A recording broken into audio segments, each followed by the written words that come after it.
n'oublie pas, un grand pouvoir implique de grandes responsabilités. Ouh, c'est un bingo! Mais qu'est-ce que vous voulez que ça me foute, vos conneries?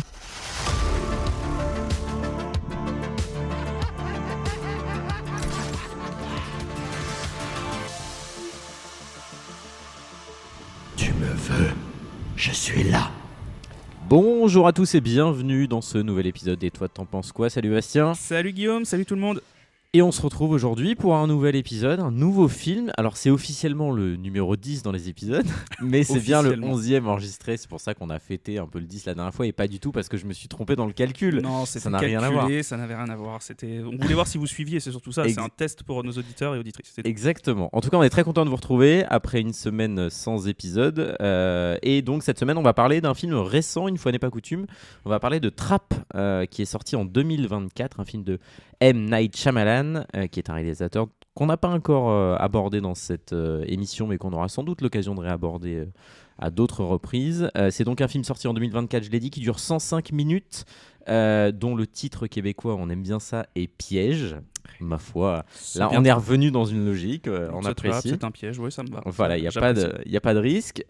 Film avec un budget au départ de 30 millions de dollars pour des recettes mondiales à 75 millions, donc un succès commercial, mais un peu moins critique. Et surtout un succès commercial bien moindre comparé aux autres box-office qu'il a pu faire avec ses autres films. Alors effectivement, on va en dire un petit mot quand même sur ce réalisateur, qui est un réalisateur qui a marqué le cinéma ces dernières années. Il a eu un début de carrière assez fulgurant. Il a fait des films qui ont vraiment marqué, je le disais. Je pense au Sixième Sens, évidemment, qui est le premier qui l'a propulsé en haut de l'affiche. Il a fait aussi la saga des Incassables, avec Incassable, Split et le dernier Glace, merci. Voilà, donc c'est quand même un réalisateur qui, au fur et à mesure des années, a su prendre une place, mais qui, depuis quelques années, a moins de succès critique. On sent quand même que ça s'est un peu distendu et que au fil du temps, il semble avoir perdu un petit peu de sa maestria, en tout cas du point de vue des critiques et du public. Oui, c'est un peu ça. C'est quand je te dis peut-être une connerie, mais il me semble que c'est quand il est passé à faire des films en rapport avec, alors je vais dire avec Disney, mais en rapport avec le studio Disney, en tout cas, pas forcément des productions, des productions de films Disney ou quoi. Mais je pense non, alors c'est pas Disney, c'est Nickelodeon quand il avait fait l'adaptation du dessin animé Le Dernier Maître de l'Air, Avatar. En 2010, ouais. C'est ça, et c'est à partir, je crois que c'est à peu près à cette période-là où il a commencé à avoir un creux assez phénoménal en termes de critique, effectivement. Ouais. Et notamment avec le film précédent qui était Knock at the Cabin. Quel accent. Un magnifique accent, merci, j'ai tout donné. Qui est là aussi, je me souviens, les critiques avaient été assez violentes envers ce film-là, que je n'ai pas vu, donc j'en jugerai pas, mais j'ai un peu ce sentiment que ces dernières années, quand j'entends parler de lui, c'est souvent avec une espèce de nostalgie de c'était bien ce qu'il faisait avant et c'est moins bien ce qu'il fait maintenant. C'est un peu une chance sur deux, ce réalisateur, hein, en tout cas en termes de réception critique, ouais. Alors, ce film est donc sorti en 2024 et c'est un genre un peu particulier parce qu'en fait, c'est un film moi, je classerais ça dans les films d'évasion. Et on a eu quelques films comme ça, notamment d'évasion de prison. On a eu des séries, je pense à Prison Break par exemple. Toujours en prison. Mais là, c'est vrai que c'est un truc un peu particulier parce que le cadre n'est pas le même. Et du coup, c'est quoi? Je vais commencer avec la question traditionnelle. C'est quoi ton premier souvenir, même si c'est un film récent? De toute façon, cette question, que ce soit pour des films récents ou anciens, moi, elle me tend toujours parce que je cherche toujours. Il faut que je trouve une putain d'anecdote pour ce premier souvenir. Vous allez voir celle-là, vous n'êtes pas prêts. Non, une fois n'est pas coutume. Encore une fois, je pense que c'est les premières images parce que ça fait longtemps que j'attends plus vraiment de films de Shyamalan. Et en fait, j'ai même pas entendu parler du film, pour tout te dire. Et c'est quand j'ai été voir, je sais plus quel film avec Elodie, donc ma fiancée, voilà, je le dis. Ma fiancée. Une annonce en direct, c'est beau. Voilà, donc ma fiancée et son frère et sa copine, donc mon beau-frère et ma belle-sœur, et on a vu la bande-annonce du coup qui est passée au cinéma et ça nous a tout de suite tenté. Donc oui, film d'évasion, huis clos aussi quand même. Moi j'ai plus ressenti le huis clos que le côté évasion, même s'il est très présent. Mais voilà, ouais, mon premier souvenir, comme d'hab, c'est la bande-annonce et le fait que je me sois dit, ah tiens, ça a l'air un peu plus terre à terre que justement les bandes annonces que j'avais pu voir sur Knock at the Cabin ou je crois qu'il en avait fait un précédent aussi qui se passait sur une plage avec une histoire un peu étrange à la Shyamalan encore. Donc là, je trouvais qu'on retournait sur quelque chose de plus commun et ça m'a bien tenté, quoi, on va dire. Et toi ? Bah pareil, premier souvenir, c'est la bande-annonce. Et pour le coup, moi je suis pas trop client de sa filmographie. En dehors du Sixième Sens, je peux pas dire que ces films ont laissé une trace indélébile, même s'il a fait des films tout à fait corrects, hein, mais moi je me sens pas trop la cible de ce réalisateur-là. Et pour le coup, moi quand j'ai vu la bande-annonce, je me souviens de deux choses. C'est de m'être dit au départ, ça a l'air pas mal, et de m'être dit très vite, j'ai l'impression de comprendre tout ce qui va se passer dans le film. Parce que effectivement, la bande-annonce était fichue de manière à ce qu'au départ, on ne sait pas que c'est lui qui est recherché. Et la bande-annonce, elle joue un peu sur le suspense de est-ce que c'est lui le méchant du film ou pas. Elle le dit pas très clairement, on le comprend à la fin. Donc ça, moi à la fin, je me suis dit bon ok, ça va être après lui qu'on va courir. Mais je trouve que elle était très efficace, la bande-annonce, en termes de rythme. Et je m'étais dit j'ai envie d'aller le voir parce que ça a l'air de courir un peu dans tous les sens. Et finalement, je l'ai pas vu au cinéma. Je l'ai revu que là pour le podcast. Et je regrette pas de pas être allé le voir au cinéma. Ouais, mais alors c'est marrant parce que moi la bande-annonce effectivement je l'avais trouvée assez rythmée aussi, mais là tu vois on parle souvent de Shyamalan comme on le connaît beaucoup pour ses films à twist, hein, le twist du Sixième Sens il est extrêmement connu et en fait depuis le Sixième Sens il a cette image là, même si finalement c'est pas sur ça que repose toute sa filmographie, mais en tout cas il est même parodié dans un épisode de Robot Chicken, une série que je te conseille et que je vous conseille à tous d'ailleurs. Et il est catégorisé et parodié comme What a Twist. À chaque fois, c'est sa petite punchline. Et donc voilà. Et en fait, ce que je voulais dire sur la bande-annonce, c'est qu'on le sait tout de suite que c'est lui qui est recherché. Parce que, bon, là, je m'avance un peu sur le déroulé, on va le faire après, mais la scène où il est dans les toilettes et que tu le vois justement regarder sa victime qui est emprisonnée, ça on la voit dans la bande-annonce tout de suite. Alors je précise, elle est en plein milieu de la bande-annonce, c'est pour ça. C'est juste on va dire les 25 premières secondes, c'est vendu comme il va à un concert. Ah oui, et moi j'avais trouvé ça plutôt bien, même si pour le coup je pense que ça aurait pas été si mal que la bande-annonce nous dise pas ça. C'est justement pour ça que j'en parle, c'est parce que moi j'étais très étonné, même si c'est un peu c'est justement ce qui fait le sel du truc, donc c'est normal, c'est compréhensible qu'ils le mettent dans la BA, je suis d'accord, mais pour un film de Shyamalan, je me suis dit, putain merde, ils mettent le twist dedans, donc tu t'attends forcément à la fin à ce qu'il y ait autre chose. Et spoiler, c'est pas tellement ça, quoi. Donc non, voilà, ouais, moi la bande-annonce m'avait bien plu, même si je regrettais un peu ce côté aussi, même si je le comprenais, ce côté où, merde, ok, donc on sait que c'est lui le tueur, ça aurait été vachement plus intéressant que le truc arrive après, ça aurait été beaucoup plus impactant, je dirais. Ouais, je suis assez d'accord. Et ça met un peu, ça ouvre le débat sur les bandes annonces en général. On aura peut-être l'occasion un jour de faire des épisodes sur des thématiques, pas forcément sur un film précis, mais sur les thématiques sur le cinéma. Les bandes annonces, il y a vraiment beaucoup de choses à dire. Faut quand même rappeler. C'est devenu compliqué. Ouais. Pour les gens qui ne le savent pas, les bandes annonces sont pas du tout à la main des réalisateurs. Les réalisateurs ne décident pas du contenu des bandes annonces, c'est vraiment les producteurs et les studios. Et forcément, on décide de mettre à l'intérieur des choses qui vont donner envie. Mais ces dernières années, on a une tendance, ces dernières années, ça fait un paquet d'années même, on a une tendance à en donner trop dans les bandes annonces, et je trouve que effectivement c'est un bon exemple. Et moi, les 30 premières secondes de la bande annonce, je m'étais dit, ok, ça a l'air sympa, et puis effectivement on te donne ce truc, et donc je dis bon ok, je sais à peu près ce qui va se passer, c'est ça, voilà. Mais malgré tout elle était bien montée, et le rythme avait l'air plutôt intéressant. On va rentrer un petit peu plus dans le vif du sujet. C'est quoi toi ton avis général sur le film? Un peu déçu du coup, justement par le fait que le twist soit finalement que ça, c'est juste ça en fait le twist du film. Après ce huis clos devient justement un film d'évasion, comme tu l'as dit. Et alors, par contre, là aussi, le seul twist, en fait, c'est pas vraiment un twist, c'est plus scénaristique, en fait.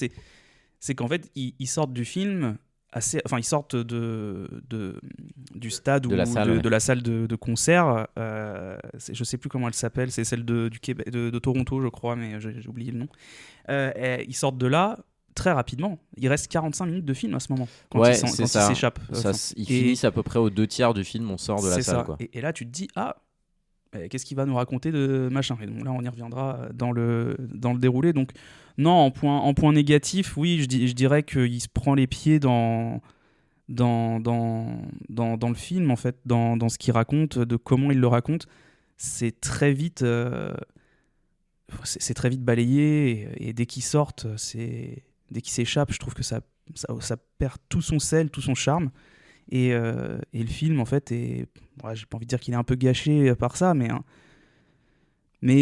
bon, un peu. Et puis alors, vraiment, la conclusion, la dernière scène, le dernier twist, est vraiment... j'étais en mode, waouh, Ouais, c'est quoi ce truc, quoi. On y reviendra sur ça, mais il y aura Oui. des choses à dire sur la fin. Ah oui, non, vraiment. Donc non, oui, un peu déçu. Et toi, quand même, globalement, t'as bien aimé ?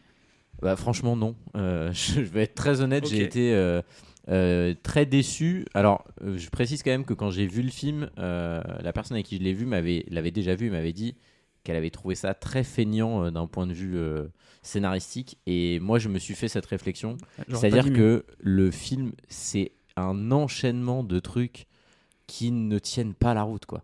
Et je trouve que, ça, on a souvent ce débat en dehors même des émissions, mais moi, je suis assez accroché à ça, au fait que l'univers qu'on nous présente, quel qu'il soit, doit être un minimum cohérent. Et je trouve qu'il met en place des choses parfois, et franchement, on n'y croit pas une seconde. Il y a moi, la succession de mes notes, c'est quasiment ça. C'est-à-dire, il y a un moment, dans mes notes, j'ai mis ridicule de points, et j'ai fait la liste de tous les trucs que je trouve aberrants, et il y en a un paquet. Et du coup, moi, ça m'a sorti du film, parce que, en fait, je crois pas à cette histoire. Je crois pas du tout à l'environnement qu'on nous dépeint, que ça soit à l'intérieur de la salle et à l'extérieur. J'y reviendrai un peu. Il y a vraiment des trucs où je me suis dit, mais là, non, enfin, ça ne fonctionne pas, quoi. Et du coup, tout le sel, cette espèce de suspense qu'on est censé avoir, est-ce qu'il va réussir à sortir, pas sortir, finalement, ça me passe un peu au-dessus, parce que tout ce qui se passe ne tient tellement pas la route de mon point de vue, que en fait, je m'en fous qu'il sorte ou qu'il sorte pas, parce que de toute façon, on se doute qu'il va réussir à s'en sortir, parce qu'effectivement, à la fin du concert, si on regarde le minuteur, on sait qu'il reste beaucoup de temps. Donc a priori, on se dit il va bien réussir à sortir, parce qu'ils vont pas l'arrêter là à 45 minutes de la fin. Ça va pas devenir un film d'interrogatoire, quoi. Donc moi, en tout cas, je me doutais qu'il allait sortir, mais honnêtement, je m'en foutais qu'il sorte. Je me disais et puis même après, ce qui se passe, c'est encore pire. C'est pire que tout ce qui se passe. Et je trouve vraiment que plus le film avance, plus il tombe dans des facilités et dans des trucs qui sont un peu... Ça va au-delà de la facilité, il y a vraiment des trucs qui sont... c'est méchant à dire, mais un peu idiot, quoi. Et je trouve ça dommage, parce qu'en dehors de ça, on l'a pas dit, mais je trouve que le casting, il est bon. Je trouve que voilà, il y a le pitch, il est vraiment bien. Enfin, moi, j'adore cette idée, quoi, d'avoir monté un faux concert pour un mec. Enfin, j'aime bien tout ce côté-là, mais in fine, je trouve que ça marche pas, quoi. Un peu pétard mouillé, donc. Ah ouais. Franchement, ouais, j'ai vraiment été déçu, et pourtant, j'avais pas du tout de mauvais a priori, moi, parce que je voulais le voir au cinéma et je l'ai raté. Et donc j'étais content quand on a décidé de le faire. Moi, j'étais vraiment content qu'on parle de ce film-là. Et bon, voilà, je suis un peu tombé de ma chaise, quoi. Ouais, non, mais je comprends. Est-ce qu'on pourrait pas dire que la suspension tangible de l'incrédulité est mise à rude épreuve dans ce film ? Ah, mais oui. totalement, ouais. Là, la suspension n'est plus consentie. Là, Oui, clairement, ça tient plus, en fait. La suspension est cassée. Clairement, là, la suspension est cassée. C'est terrible. Du coup, on va rentrer un petit peu dans le vif du sujet. Donc, on a l'introduction du film qui va nous poser le contexte, donc, de cet homme avec sa fille qui l'emmène voir le concert de ce qui a l'air d'être la rockstar pour les ados du moment. Donc, c'est l'équivalent d'Ariana Grande, quoi, si on fait un... Ah oui, Taylor Swift. On peut aller vers Voilà, toutes les pop stars très connues. Qui est jouée par la fille de M. La fille Night aînée, Shyamalan, ouais, c'est ça. qui d'ailleurs joue pas si mal. Moi, je trouve que ça Non, marche plutôt bien. Et surtout, elle chante très bien. Alors, à savoir que c'est son métier de base. Voilà, du coup ça fonctionne par rapport à ce qu'on attend d'elle. C'est-à-dire que les moments où je trouve que justement elle a un jeu qui est un petit peu moins léché que certains, mais en fait je trouve que ça crédibilise son personnage. C'est vraiment une chanteuse, elle est pas naturelle, forcément à l'aise dans les interactions avec les gens dès qu'elle sort de scène, et je trouve que ça marche plutôt bien. Pour l'anecdote, je crois que le film, ils l'ont écrit tous les deux, hein. Ils ont réfléchi beaucoup à ce principe-là, à ce concept-là, pardon. Et voilà. Alors je pense que c'est pour ça que le film, enfin c'est elle la star dans le film, mais c'est aussi elle la star du film, parce que bon, on en parlera après dans le déroulé, mais tout autour d'elle, et Oui, bien sûr. il la met vraiment en avant tout le long du film, quoi. Totalement. Donc il y a cette scène où ils sont sur le parking, ils font la queue, ils attendent un moment devant les backstage entre guillemets pour la voir passer. Donc elle sort, il y a une foule entière qui l'applaudit, machin. Et déjà moi un des premiers trucs que j'ai noté, c'est que on établit donc la relation entre ce père et sa fille, qui a l'air d'être plutôt bonne. Lui, on comprend qu'il l'amène au concert pour la récompenser de ses bons résultats à l'école. Enfin, mais franchement les dialogues c'est hyper cliché quoi. C'est-à-dire que on tombe vraiment dans le père qui essaye de parler de Jones. Bon, déjà, ça c'est. Déjà parler de Jones. Voilà, déjà, on est déjà vieux rien qu'en disant ça. Non, mais clairement, et puis, enfin, bon, moi je trouve que ça marche pas très bien, c'est un peu maladroit, un peu cliché en tout cas, mais bon, ça instaure quand même ce truc-là. Elle, on comprend que c'est toute sa vie d'aller voir ce concert, c'est aller voir son idole, quoi. Et donc, ils vont assez vite rentrer à l'intérieur. On voit qu'il y a beaucoup de monde, ça c'est plutôt bien retranscrit, et ils rentrent donc dans la salle, ils s'installent. Alors déjà il y a un truc qui m'a fait rire, c'est qu'il y a une première partie qui joue, mais la salle il y a personne dedans, il y a 3 pélos. Et moi je me suis dit en France quand on va voir un concert, la première partie généralement les gens sont déjà là, mais voilà. Et on va dire que les bases sont plutôt bien posées, mais c'est quand même dès le départ ça sent quand même un peu le truc très cliché quoi. Oui, bah, j'ai pas grand chose à rajouter parce qu'il se passe pas grand chose et le peu qui se passe, comme tu l'as dit, reste très, très cliché. Alors après, moi je vais être peut-être un peu plus mesuré que toi, un peu plus partagé. C'est-à-dire que moi, la première partie huis clos, j'ai pas trouvé que c'était très. Enfin, c'est cliché, mais j'ai pas trouvé que c'était trop. Tu vois, notre chère suspension tangible de l'incrédulité, je trouve qu'elle était encore correcte. Elle tenait encore bien, ça marchait bien. Pour moi, c'est vraiment tout se casse la gueule à partir du moment où il s'enfuit, mais on va y revenir. Donc ensuite, il va y avoir une première séquence où donc le concert démarre et lui va aller aux toilettes. Et là, on va donc comprendre avec le fameux truc du téléphone que il est en fait, il détient quelqu'un prisonnier. À ce moment-là, dans le film, on ne sait pas qu'il y a tout un dispositif pour lui. C'est-à-dire, on nous présente juste que ce gars-là a un problème. C'est-à-dire qu'il a l'air d'avoir un prisonnier, on ne sait pas trop pourquoi. On le voit sur l'écran de son smartphone, là, donc il a l'air de pouvoir interagir et parler avec lui à distance, et donc le gars est enfermé. Donc ça nous pose quand même le fait que ce gars-là a un sérieux problème, quoi. Oui, ou alors c'est un petit jeu avec la personne, on ne sait pas trop. Mais oui, non, on comprend très vite que c'est... On comprend tout à fait qu'à ce moment-là, il est un peu dérangé, le monsieur. Et donc, il y a ce petit intermède là où il va vérifier l'état de son prisonnier, quoi. Et puis après, il revient dans la salle. Et en fait, moi déjà, ça c'est un truc que j'ai noté. Il fait un nombre d'allers-retours entre la salle et l'extérieur, mais qui est invraisemblable. Alors, je trouve que là où il se rattrape pas trop mal, c'est qu'il le justifie dans la réaction de sa fille qui elle-même pointe du doigt le fait qu'il n'arrête pas. À un moment, il lui dit mais qu'est-ce que t'es bizarre à faire des allers-retours. C'est vrai que ça n'a aucun sens. Enfin, je veux dire, le gars il sort, mais j'ai pas compté, mais il y a au moins 6 ou 7 fois où il sort, il revient quoi.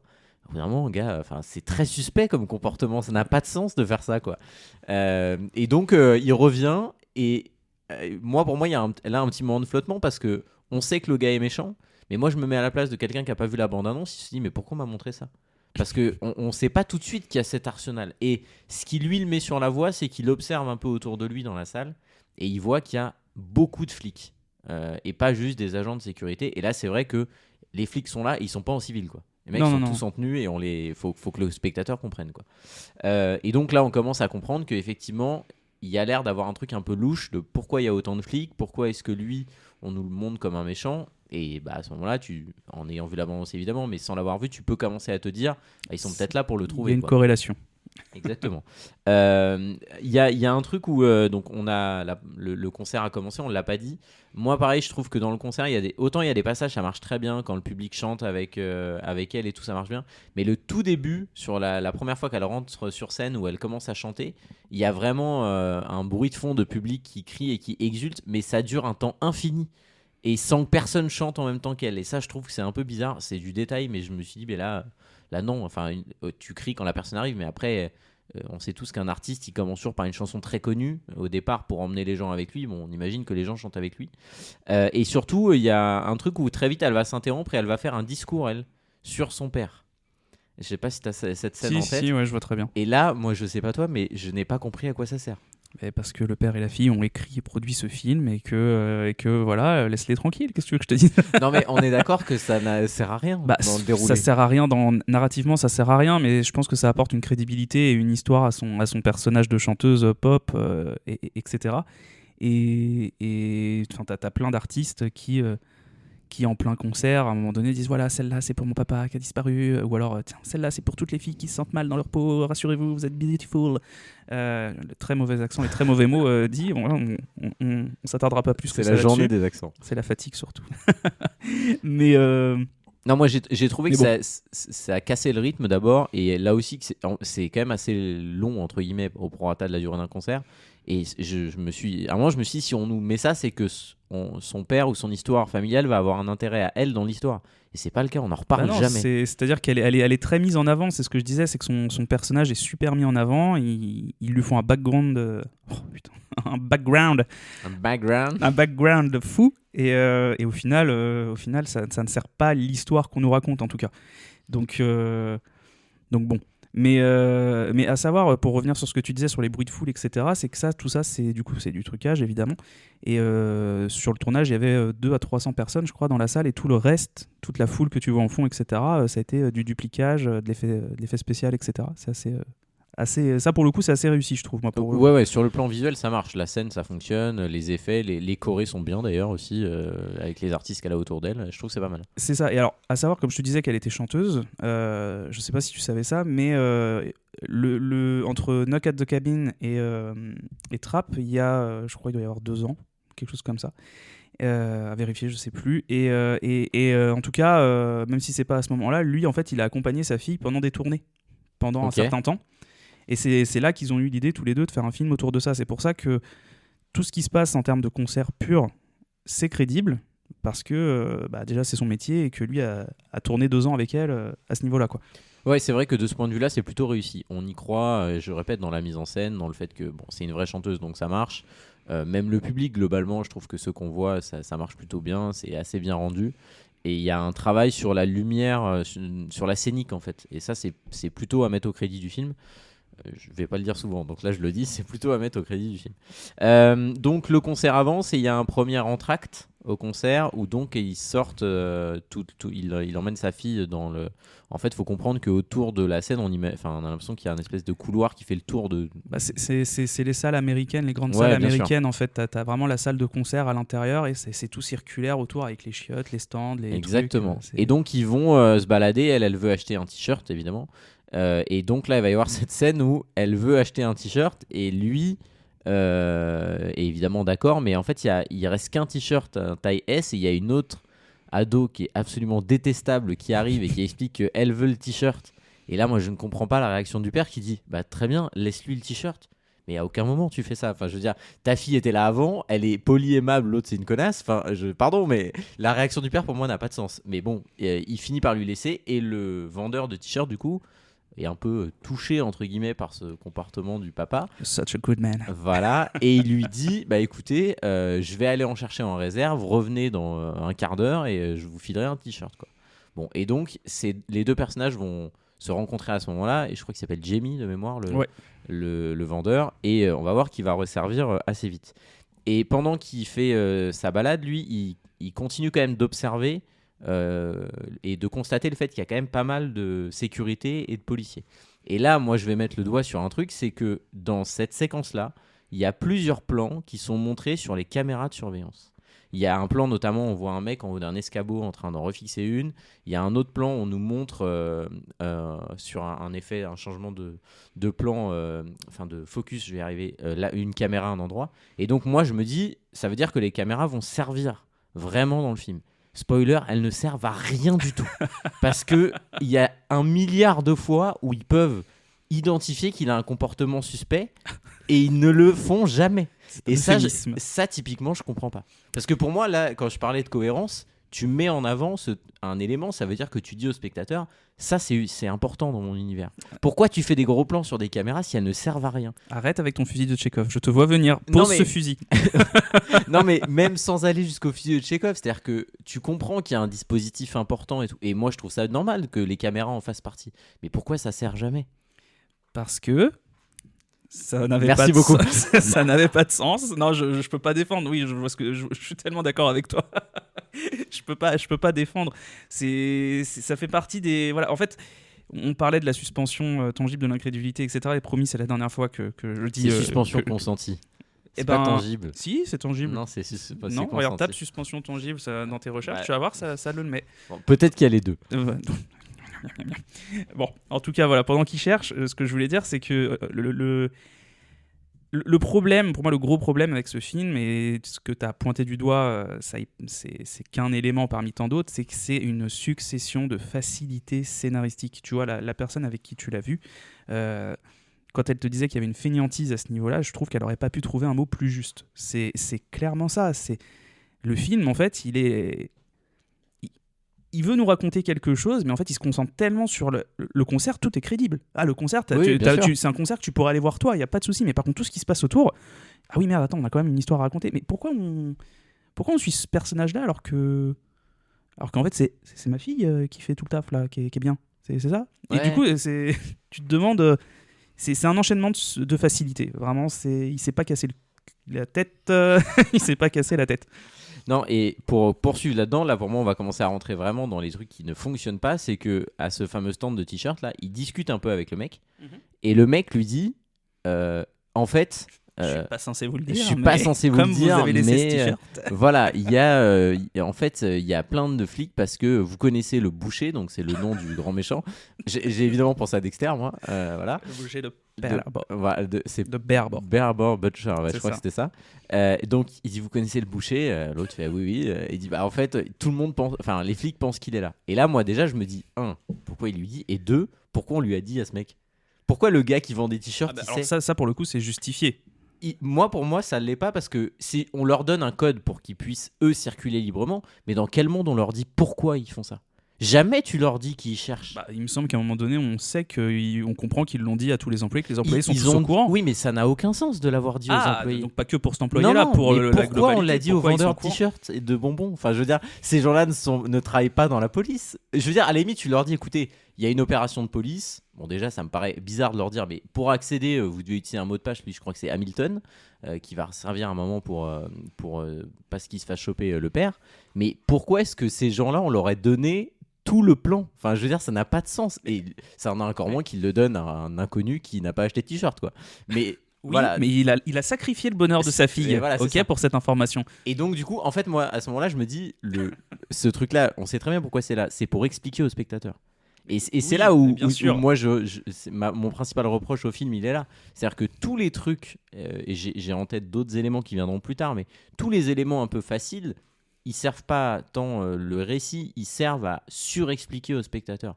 Le spectateur, il n'est pas débile. Enfin, je veux dire, on comprend très vite qu'il est méchant, qu'il y a des flics partout, qu'a priori, c'est lui qu'on cherche. J'ai pas besoin qu'un employé qui vend des t-shirts, qui n'est pas censé connaître ce niveau de sécurité.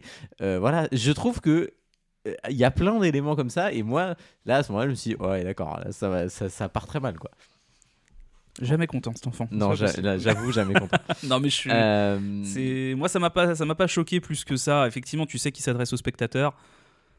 En fait, on est tellement habitué à être pris par la main maintenant que à ce moment-là, en tout cas du film, quand je l'ai vu au ciné, ça m'a pas plus dérangé que ça. Non, mais voilà, encore une fois, après, c'est pas. Mais en fait, c'est parce que le film, il a essayé de le teinter d'un humour. Tu vois, tu parlais de Dexter. Enfin, alors déjà, moi, je suis désolé, mais alors, même sans parler du nom du tueur dans le film de Shyamalan, dans Trap, là, y a plein d'éléments qui font penser à Dexter. C'est-à-dire que là, tu vois, l'idée thriller, elle est intéressante. C'est-à-dire suivre un serial killer dans sa vie privée, quand il est déguisé en Monsieur Tout le Monde, machin. C'est clairement c'est tout l'enjeu de Dexter, en fait. Pendant 8, 9, bientôt 10 saisons. Donc, la 10e arrive. La 10e arrive. Donc, oui, après, bon, moi, j'ai pas boudé mon plaisir quand même devant la partie huis clos, parce que j'ai trouvé que, voilà, c'est, pour moi, au-delà de dire aux spectateurs, d'expliquer aux spectateurs, oui, alors ils sont là pour ça, j'ai trouvé que c'était assez marrant, et je pense que c'est voulu pour le coup. Je pense que c'est juste de l'humour un petit peu con. Oui, parce que du coup le personnage il est le personnage en plus t'as envie d'être pote avec lui, quoi. Enfin, oui, mais c'est ça, tu sens qu'il est c'est un petit geek sympa, quoi. C'est ça, tu sens qu'il le fait parce que voilà, il a trop vite confiance, il a envie d'être pote avec lui. Alors, en plus on apprend après que oui, ça rejoint, enfin, ça va aller dans ton sens. C'est-à-dire qu'effectivement c'est pas logique qu'il ait une accréditation pour ce niveau d'information. Mais surtout qu'en plus, lui est fan du tueur. Mais totalement. C'est-à-dire qu'il le suit. obsédé par je suis lui. obsédé par lui, il Ok. le dit après, mais on va y revenir.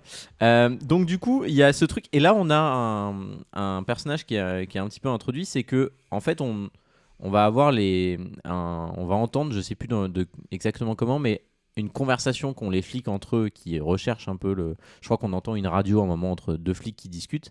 Et là, on a dans cette radio la fameuse profileuse là, qui mène l'opération, qui dit à tout le monde, et pour moi, là, il y a un vrai problème, elle dit il essaye de s'enfuir. Il va forcément... Et là, pour moi, c'est complètement con. Ouais. Parce qu'il ne peut pas essayer de s'enfuir, il n'est pas censé savoir à ce moment-là du film.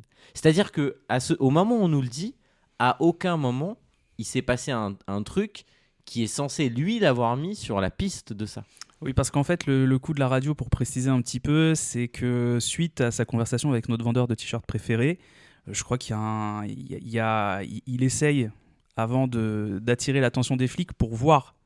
Ouais. C'est-à-dire qu'en fait, à ce moment-là du film, ce qui justifie, je me fais l'avocat du diable, putain, j'aurais pas cru avoir ce rôle-là, bref, ce qui justifie pourquoi la profileuse dit ça dans la radio, c'est parce que là, pour moi, t'as sauté un pan de l'histoire. Si je dis pas de bêtises, tu me diras, tu l'as vu plus récemment que moi. C'est que, à ce moment-là du film, après sa discussion, je vais y arriver, après sa discussion avec le vendeur de t-shirts, il retourne.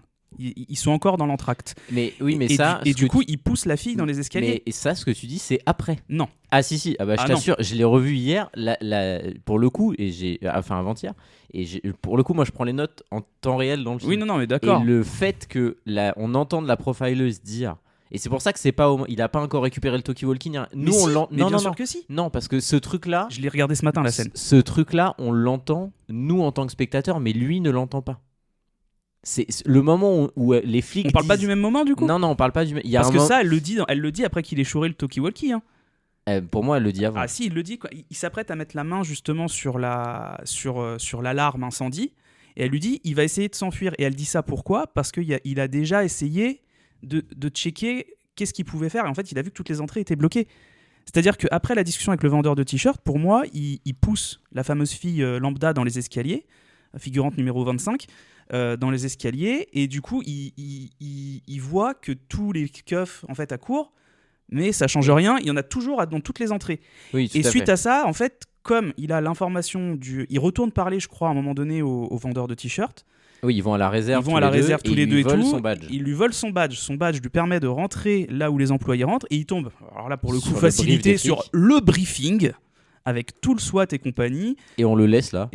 Parce qu'il a la carte de l'employé et compagnie. Et à ce moment-là, après avoir donné du sucre pour le café du policier, il choure, parce qu'il y a un sac du SWAT avec un talkie-walkie. Il choure le talkie-walkie, il le fout dans sa poche. Ouais. Et suite à ça, il veut déclencher une alarme incendie justement pour créer une panique générale. Et elle, en fait, elle a compris en tant que profileuse, parce qu'apparemment, on nous dit qu'elle en a... Alors, à ce moment-là, on nous l'a pas dit. Mais on nous le dit plus tard. Je crois que les scènes qui suivent, on nous le dit. Qu'en fait, elle aurait attrapé 10 tueurs du même type. Oui, tout à fait. Et du coup, pour moi, c'est à ce moment-là qu'elle dit dans la radio, et lui, il a l'oreillette et compagnie. Alors, effectivement, peut-être que cette phrase arrive, je sais pas ce que j'ai foutu dans les notes, mais tu as sans doute raison. Mais pour le coup, pour moi, ça n'explique pas quand même le fait qu'il dise ça. C'est-à-dire que lui, à ce moment-là, il est pas censé savoir qu'il se passe un truc. C'est-à-dire qu'encore une fois, lui, on lui tend un piège.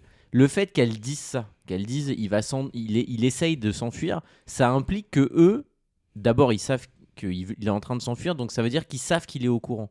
Mais lui, il n'est pas censé savoir qu'il y a ça.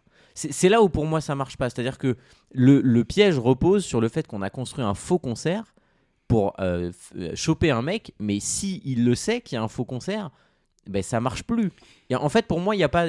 C'est pour ça que l'idée qu'il s'enfuit n'a pas de sens. Alors, il n'est pas censé essayer de s'enfuir. Ils sont censés le choper justement parce qu'il s'enfuit pas. Mais alors moi, pour le coup, je crois pas qu'ils aient construit un faux concert.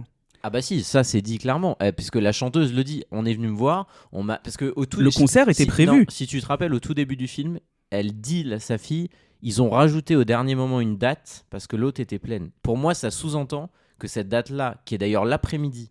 Et ce qui est un truc un peu étonnant pour un concert, c'est plutôt le soir. Pour moi, ça sous-entend parce qu'elle dit que le FBI est venu la voir. Ils ont tout organisé avec elle. en concert, c'est le cas de le dire, de concert avec elle, pour que cette date-là soit une date en plus Supplémentaire. qui n'était pas prévue. Ok, Donc pour ok. moi, ils ont participé à l'organisation. Et Ah, encore moi, une j'étais- fois, ouais, mais alors du coup, tu vois, putain, c'est ouf. Parce que du coup, ça nique une des explications qu'on nous donne à la fin. oui, Parce qu'à la fin, bon, je suis désolé, hein, on voulait C'est un faire peu plus décousu, mais- c'est un peu plus décousu, mais c'est parce que du coup, on n'est pas trop d'accord peut-être sur la chronologie ou sur certains trucs, donc c'est pas moins intéressant pour le coup. Mais en fait, à la fin du film, on nous dit, on découvre nous spectateurs et lui personnage, mais comment vous avez su que je serais à ce concert?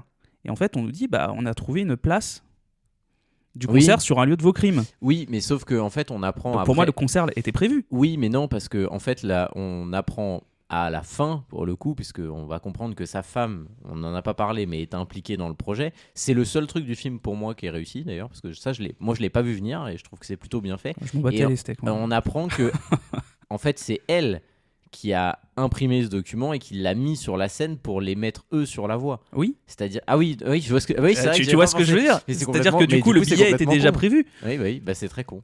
Du Parce coup, que clairement, c'est pour ça que je comprends pas depuis moi, tout à l'heure. moi, la chanteuse, quand elle explique ça, elle dit ils sont venus me voir pour qu'on organise un truc, un piège géant pour lui. Et comme on te dit au début que la date n'était pas prévue, qu'elle a été rajoutée Oui, un du peu coup, à l'arrache. tu te dis, Et- ils ont rajouté la date eux-mêmes. Surtout que lui dit Sauf à un que du moment coup, à sa fille j'ai quand même eu de la chance de réussir à avoir ces places-là. Bah Donc oui. tu sens bien que ça a été compliqué d'avoir ce truc qui n'était pas prévu, quoi. Pour moi, oui, effectivement. Non, mais voilà, moi c'est pour ça que pour moi en il y a fait, une incohérence, du coup. pour moi en fait l'explication et là tu vois, je vais rebondir sur ce que tu disais tout à l'heure sur les dialogues, parce qu'en fait les dialogues ils sont, c'est ce qui est paradoxal, ils sont dans une surexplication constante, Totalement. permanente, mais par contre les dialogues sont fouillis de la même manière que notre épisode aujourd'hui. Non, mais totalement. C'est fou. Alors on va essayer de reprendre un peu le film. Oui, Mais oui, donc, vas-y. il y a cette histoire de il va voir le vendeur de t-shirts, ils vont dans la réserve.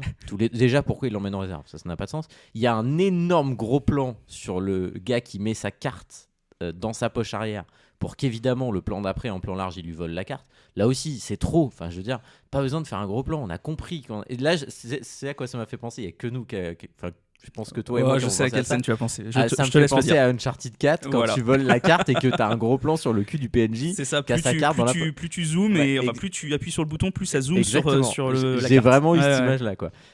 Donc, il récupère cette carte, ce qui lui permet d'accéder, après avoir poussé une nana dans l'escalier, enlevé 2 flics d'un endroit, de rentrer dans la zone de réserve, où tu l'as dit, par miracle, il y a le brief des flics, et où ça n'inquiète personne De qu'un voir. mec soit là et il Surtout écoute qu'il tout est pas, le brief. il est même pas en tenue de Non. mec qui bosse ici, quoi. à Non, ce et moment-là encore. il met son badge vraiment à la fin pour pouvoir passer devant eux, quoi. Enfin, et il est en plus dans le champ.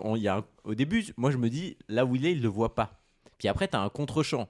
Bien Il sûr le que s'il voit. le voit. C'est le Et seul c'est mec le- lambda. Et c'est le mec qui le voit, tenez-vous bien, c'est le patron des flics. C'est-à-dire que c'est le mec qui fait le brief, c'est pas Joe le rigolo, quoi. Le gars, a priori, c'est lui, désolé, c'est lui qui organise le projet, et donc il a un mec inconnu dans son champ de vision, sachant que c'est un plan top secret, il continue de dérouler le brief, quoi. C'est peut-être un de mes policiers en civil, je ne sais plus. Non, J'en ai mais trop. c'est totalement ça. Donc finalement, il arrive à ressortir, il vole en talkie-walkie dans le plus grand des calmes, dans une salle où, on le rappelle, il y a 97 flics à côté, On n'exagère pas aujourd'hui. et il sort avec le talkie-walkie, bon, ça déjà, tu dis... et c'est donc là Il qu'il le met dans sa intervient poche. la discussion et le truc que tu as dit. tu as Sachant que raison. ça doit être entrecoupé d'aller-retour dans la salle pour dire à sa fille, t'inquiète, tout va bien. Non, mais c'est ça. Et donc là, il entend effectivement à l'oreillette que, attention, il essaye de fuir. Moi, je maintiens qu'ils peuvent pas savoir qu'il essaye de fuir il est pas censé savoir. Mais tu as raison sur la chronologie. Ensuite, il y a un moment où juste après, dans la foulée, où il tire pas le signal d'alarme, il regarde son téléphone et il regarde les plans de la salle. Comment il a eu les plans? Il a vraiment, il fait un zoom sur son truc, il a les plans avec genre le détail porte A02 machin. Et tu vois bien que c'est un plan d'architecte, quoi. Comment il a eu les plans? Ça n'a pas de sens qu'il ait les plans. Enfin ça, il pop, on sait pas d'où, de comment. Donc voilà, un petit truc. J'ai pas réponse à tout non plus. Et là, il va faire exactement ce que tu viens de dire. C'est vraiment ce que j'ai noté. Il fait son 76e aller-retour dans la salle pour dire à sa fille, ça va, ça se passe bien, le concert est chouette. Et là, tu te dis, mais c'est trop en fait. Enfin, ça n'a pas de sens. Et moi, j'ai noté un truc. Alors là aussi, c'est du détail et tu vas sauter au plafond. Mais Non, moi, il y a je vais vraiment rester assis. un truc que je trouve ridicule dans ce film. Il y a donc plein de fois, on l'a dit, il sort de la salle et il va dans les couloirs. Oui. Quiconque est déjà allé dans un concert ou un spectacle, et c'est pareil dans tous les pays du monde, Fais et gaffe. on le dit, il y a des entractes avant. Quand il y a un entracte, Si vous êtes déjà, par exemple, allé faire un marathon au Grand Rex, quand il y a un entracte entre les deux films, il y a plein de monde partout. C'est logique. Un ou une entracte Je crois que c'est un entracte. Bon, L'entracte. voilà, vous nous direz en commentaire. Le gars fait tout pour regarder les commentaires. Mais du coup, il y a toujours du monde à ce moment-là. Sauf que lui, à chaque fois qu'il sort, donc en plein milieu de concert, il sort au milieu des chansons, il y a toujours 40 000 personnes dans les couloirs. Qui sont ces gens qui ont payé un billet très cher et qui sont jamais dans la salle? Il y a toujours autant de monde dans les couloirs. Et ça, je trouve que c'est con. Il y a des moments où il devrait justement être un peu tout seul dans les couloirs, puisque c'est comme dans n'importe quel événement. Enfin, si t'es déjà allé voir du sport dans un stade, effectivement, il y a du monde à la mi-temps qui est en dehors qui est pas assis, quoi. Mais le reste du temps, il y a quasiment personne aux abords ou dans les couloirs, parce que les gens sont censés voir. Et là, c'est toujours blindé. Et ça, je trouve que c'est con, parce qu'il y a vraiment ça lui permet lui de, entre guillemets, d'être un peu caché au milieu de la foule. Mais je trouve que ça décrédibilise le truc, parce que justement, un moyen de l'identifier serait de dire, c'est chelou, il y a un mec qui fait que des allers-retours. Surtout qu'il y a 40 000 flics dans la salle même du concert. Totalement. Et il n'y a pas un mec qui se dit. Le seul mec qui est debout dans. Alors d'ailleurs, la fosse la plus calme du monde. Ah bah clairement. Et alors, quoique, non, je crois qu'il y a la fosse où ça bouge et eux, ils sont un peu en retrait. Oui, ils sont à l'arrière. Je suis un peu mauvaise langue. Mais bon, c'est quand même la fosse qui bouge le moins du monde. Et, et en gros, ils devraient voir ce mec passer dans l'allée centrale mais totalement. tout le temps. Mais totalement. Et non. Et je crois que du coup, ce qui suit, c'est le fameux moment de la friteuse. Ah bah voilà, alors on arrive à ça. Je sais que tu as très envie d'en parler de ce moment. Ah bah, là oui, j'ai vraiment ri aussi.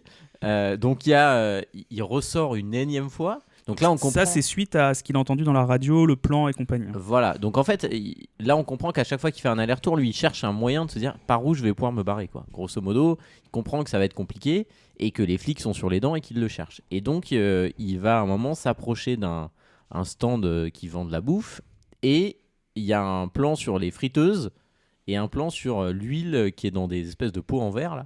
Et donc il va s'incruster dans la cuisine. Alors déjà, il faut bien comprendre qu'il le fait. Il y a là aussi, encore une fois, c'est con parce qu'il y a 1 milliard de gens qui font la queue. Oui, puis c'est pas une cuisine comme dans les fast-food qui est mais derrière. c'est ça, la cuisine elle est visible de tout le monde. Bah oui. Il y a plein de clients, alors que je répète, le concert on est en plein milieu, hein. Il n'y a pas de pause. Oui, mais on est en plein après-midi, c'est le moment du repas. C'est le moment de manger un burger, visiblement, et des frites. Et donc lui, il passe dedans et il va mettre la friteuse à fond.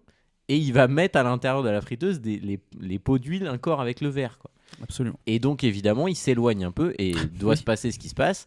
La friteuse explose entre guillemets. La bouteille d'huile en fait. Et la bouteille d'huile à l'intérieur explose sous l'effet de la pression et de la chaleur. Et donc ça brûle de manière assez violente d'ailleurs la pauvre serveuse qui n'a rien demandé à personne. Donc les deux flics qui sont là accourent. Et là lui il va nous faire un truc magnifique. C'est-à-dire qu'il va piquer la tenue d'un serveur. Le tablier d'un serveur, et il va laisser son manteau. Et il va donc passer par la porte où étaient les flics pour accéder, on imagine, au rooftop, ou en tout cas au toit, et se dire, je vais peut-être pouvoir m'échapper de là-haut, quoi. Et il arrive là-haut, et il tombe évidemment sur des flics qui lui disent, mais qu'est-ce que vous foutez là? Enfin, vous n'êtes pas censé être là. C'est quoi le code? Donc là, il dit le mot Hamilton, ce qui lui permet de gagner un peu de temps une première fois. Et après, il dit, par contre, montrez-nous quand même la carte. Et là, on a le truc génial, évidemment, il n'a pas la carte. Enfin, il ne sait pas de quoi ça parle. Sauf que il met les mains dans le tablier et il n'y a-t-il pas le portefeuille du gars avec sa carte professionnelle.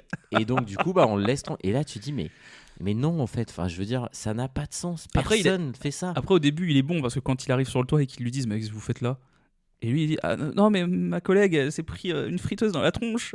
Et le je suis un peu touché, j'ai besoin de respirer. Et il vérifie à la radio. Ça, pour le coup, c'est cool. C'est logique. Mais je suis d'accord. Ça marche bien. Mais le fait mais c'est gâché par le mais que voilà. Ça alors. Ça alors, un portefeuille. Donc finalement, il peut pas s'échapper par le toit. Donc alors, juste petite précision, c'est aussi à ce moment-là sur le toit parce que en fait, c'est là où, au-delà du portefeuille, où ça marche plus, c'est que et d'ailleurs, c'est qui cette petite vieille femme qui vous donne des ordres et compagnie? Et c'est là qu'il apprend que c'est une profileuse qui a attrapé 10 mecs comme lui, et il apprend le nom de la personne. Et là aussi, pourquoi on lui dit? Là, pour le coup, je te rejoins. Autant le vendeur, je trouve ça marrant, et pour moi, c'est plus un côté running gag presque, même si c'est pas le moment. Mais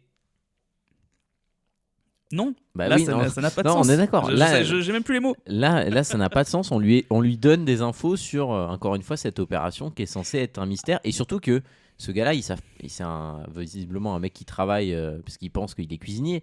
Mais je veux dire, il n'est pas censé savoir ce qui se passe non plus, quoi. Après, si on part du principe que tous les gens qui bossent là, ce moment-là, sont censés être au courant, le fait qu'il pose la question peut ne pas être déconnant. Mais la réponse qu'on lui donne, bon, c'est un peu gros. En fait, c'est gros. C'est pas que c'est trop gros pour être vrai. Voilà. Mais je suis d'accord. Donc finalement, il va redescendre une énième fois dans la salle de concert. Et là, il va avoir une séquence où il va parler avec un des managers, qui est, je crois, un membre de la famille carrément de la chanteuse, et qui est donc joué par Shyamalan lui-même, qui joue donc son oncle. Et il va lui inventer un espèce de mytho que sa fille a une leucémie. Elle sort d'une leucémie. Et en fait, il fait ça parce que dans chaque concert de cette chanteuse, on apprend que pour une des chansons, elle fait venir quelqu'un du public. C'est juste avant cette scène. C'est juste avant. Et donc, du coup, lui, il lui raconte ça.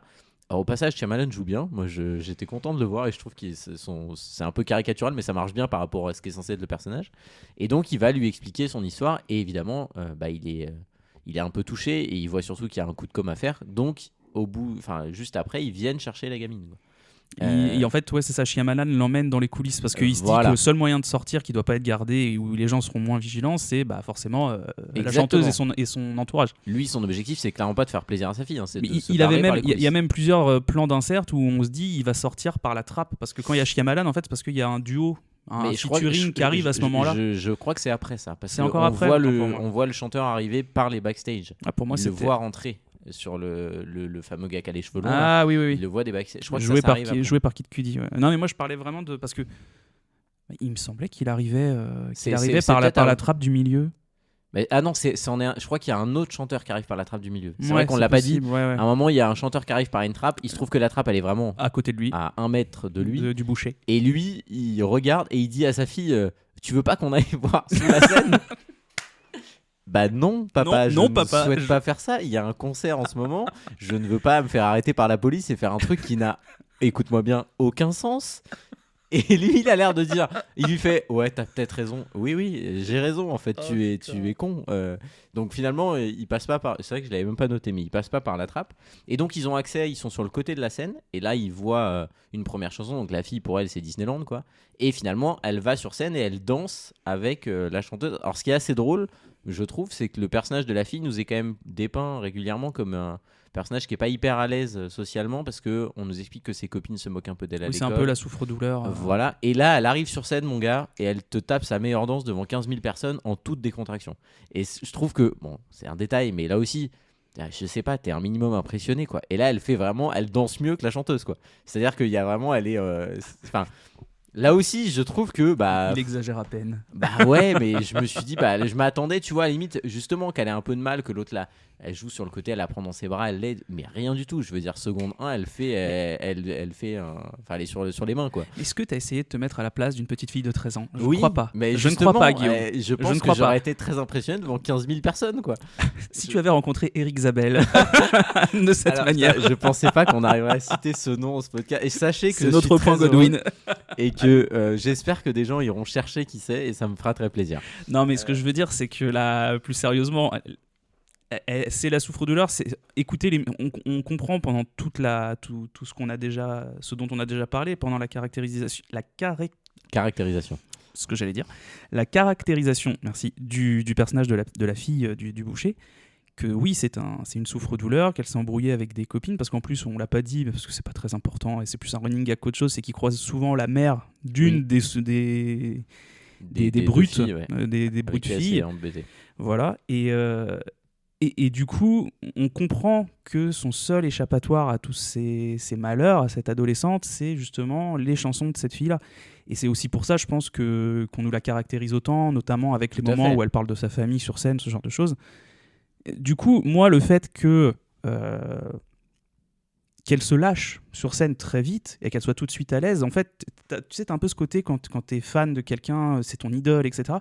T'as l'impression de le connaître, t'as l'impression oui, tout à fait. de guetter. Et puis on peut imaginer que dans sa chambre, elle a 40 000 posters d'elle, 40 000 magazines. Non, mais là, t'as juste envie le trait comme d'habitude. Voilà, mais là, t'as juste envie de critiquer, je le sais. Ça va un peu dans la logique du film de quand même, je trouve qu'il y a plein de choses pas cohérentes, quoi. Ça s'explique pas, Guillaume. Donc finalement, ils assistent à ça et une fois que ce truc est terminé, une des nanas du staff vient les voir et lui dit « Est-ce que vous pensez qu'on pourra sortir par les coulisses pour accéder à la voiture quand le concert sera fini ?» La fille dit « Ouais, pas de problème, vous pourrez accéder et sortir par les coulisses. » Et lui se dit à ce moment-là « Sortir par les coulisses, a priori, je vais échapper au contrôle. Et donc, je vais pouvoir me barrer parce qu'on imagine que les membres du staff, on va pas les contrôler. » C'était son but, de toute façon. C'était ça le but. Donc, sachant qu'il a il est vachement proche, je crois, à ce moment-là, quand lui il regarde sa fille de derrière la scène, de la profileuse. Exactement, il est en haut d'un petit escalier au bord de scène et elle est en dessous, Incroyable. donc il y a plusieurs scènes où il la regarde et à un moment elle finit par tourner la tête mais il est plus là. Il n'y a aucune tension en fait. Je me Non, rends compte, non, parce c'est que ça. même si j'ai pas détesté la première partie, il y a vraiment aucune tension. Mais vas-y, Non. j'arrête pas de te couper. Excuse-moi. Non, mais c'est l'objectif. Hein. Mais surtout que. Ah bah ça tombe bien alors. Parce que... Vas-y, je rigole. Non, mais surtout que je trouve que entre ces deux personnages-là, il n'y a pas de tension pour une raison, c'est qu'ils n'ont pas de lien. Oui. C'est-à-dire que à aucun moment on nous explique qu'elle le traque depuis des mois, C'est qu'il ça. sait qu'il est Oui. traqué par elle. Tu vois, par exemple, si on avait su que elle le traquait et que lui était au courant que c'était elle qui menait l'enquête.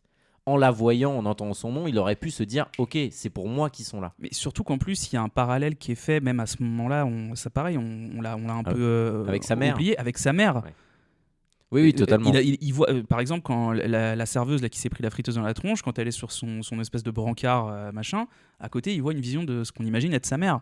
Oui, absolument. Donc tu te dis, elle a à peu près le même âge que la profileuse, ça a l'air d'être une vieille dame, machin. Tu te dis, bon, bah, ils doivent se connaître, c'est sûr. Et en fait, non, ils se connaissent pas du tout. Mais Ça a aucun sens. Qu'ils soient aussi stressés. En fait, t'as mis le terme qu'il fallait, il n'y a pas de tension dans le film. Oui, voilà, c'est ça qui manque. C'est pour ça. Donc finalement, il accède aux coulisses. Avant de partir, ils attendent quand même pour qu'elle puisse, elle, avoir un moment d'échange avec la chanteuse qui visiblement a été émue particulièrement par cette gamine-là plus que par d'autres. Et donc, elle vient la voir, elle discute un peu. Alors là aussi, je trouve que ça, c'est plutôt pas mal parce qu'il y a plein de gens qui passent dans ces loges. Enfin, ça, pour le coup, on sait que dans les backstage, ça se passe souvent comme ça. Et finalement, elle vient et le père demande à la voir toute seule parce qu'en fait, il comprend toujours avec... Alors là, pour le coup, c'est plus avec l'oreillette qu'il entend, c'est parce que il y a un briefing de sécurité qui est fait avec la porte ouverte. Et là, pour le coup, c'est le seul moment où on voit les écrans de caméra de surveillance qui ne servent à rien, mais on les voit. Là, on voit les écrans. Donc le mec qui les regarde visiblement est pas très bon. Et là, il discute il est forcément là, il va essayer de sortir, on va contrôler tout le monde. Les seules personnes qu'on contrôle pas, c'est les femmes. Non, c'est surtout les femmes, les enfants et surtout la chanteuse et son entourage proche. Et là, lui se dit, on va être niqué parce que même si on sort là, on va se faire contrôler. Maintenant, moi, je me dis aussi, s'il se fait contrôler, ils ne savent pas à quoi il ressemble. Donc pourquoi ils l'arrêteraient ? Je me suis aussi posé cette question. Oui, pour moi, un des éléments du film vrai.